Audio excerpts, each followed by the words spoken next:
Καλημέρα σε όλες και σε όλους, είμαι ο Μάικ Φουντελάκης. Είμαστε εδώ στο De La Salle, στο 14ο πολιτιστικό διήμερο, όπου αυτές τις 2 μέρες θα δούμε πάρα πολλές δράσεις μέσα στο πολύ όμορφο προαύλιο του σχολείου, μέσα στο έθριο. Θα δούμε την συμμετοχή για τον μυελό των οστών. Έχουμε πολλές δράσεις και πολλά παιχνίδια για τα παιδιά. Έχουμε καρικατούρες, έχουμε face painting, bungee jumping, πύργο αναρρύκησης. Πολύ όμορφες χορηγίες από χορηγούς που βοηθάνε για τον σύλλογο Ανιμόνη, και έτσι μέσα σε αυτό το υπέροχο πολιτιστικό διήμερο θα καταφέρουμε να έρθουμε κοντά όλοι μαζί, οι γονείς, τα παιδιά, να κάνουμε καινούργιες γνωριμίες, καινούργιες φιλίες, και όλο αυτό θα τελειώσει με το να αποτιμήσουμε την συνολική χορηγία στον Πανελλήνιο Σύλλογο Ατόμων με Όραση Ανιμόνη. Σας ονομάζομαι Σοφία Καρατασάκη, εργάζομαι ως βιολόγος στο Όραμα Ελπίδας. Είναι το κέντρο δότη για τη μεταμόσχευση μυελού των οστών. Βρισκόμαστε εδώ στο Δημοτικό Σχολείο De La Salle, προκειμένου να δώσουμε την ευκαιρία σε όποιον θέλει να γραφτεί ως εθελοντής δότης μυελού των οστών. Για να γραφτεί κανείς, συμπληρώνει αυτήν εδώ την αίτηση και του παίρνουμε δείγμα μέσα από το στόμα, από τη μέσα μεριά από το μάγουλο, με μία μπατονέτα. Με τη διαδικασία αυτή, η οποία δεν κρατάει πάνω από 1 λεπτό, μπορεί να βρεθεί συμβατός με κάποιον ασθενή σε όλο τον κόσμο, ενήλικο ή παιδί, και να έχει την ευκαιρία να του δωρήσει αρχαίγωνα αιμοποιητικά κύτταρα για να τον βοηθήσει να καταπολεμήσει το νόσημά του.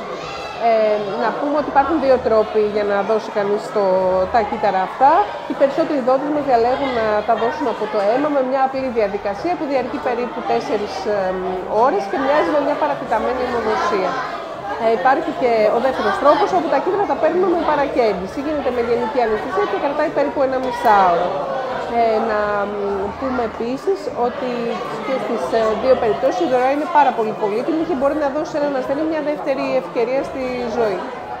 14ο πολιτιστικό διήμερο εδώ στο De La Salle Αλήμου. Θέατρο, μουσική, χορός, εικαστικές δημιουργίες και πολλές άλλες δράσεις που προάγουν τον πολιτισμό συνέβησαν εδώ 2 μέρες, γεμίζοντας χαμόγελα, χαρά και πάρα πολύ ευτυχία μικρούς και μεγάλους. Γονείς, παιδιά, μαθητές, εκπαιδευτικοί, ήταν όλοι εδώ. Μπράβο τους. Πάμε και στο 15ο. Σήμερα βρίσκομαι και εγώ εδώ ως γονιός, σε αυτή τη σπουδαία προσπάθεια που κάνει το De La Salle, σε αυτή τη γιορτή.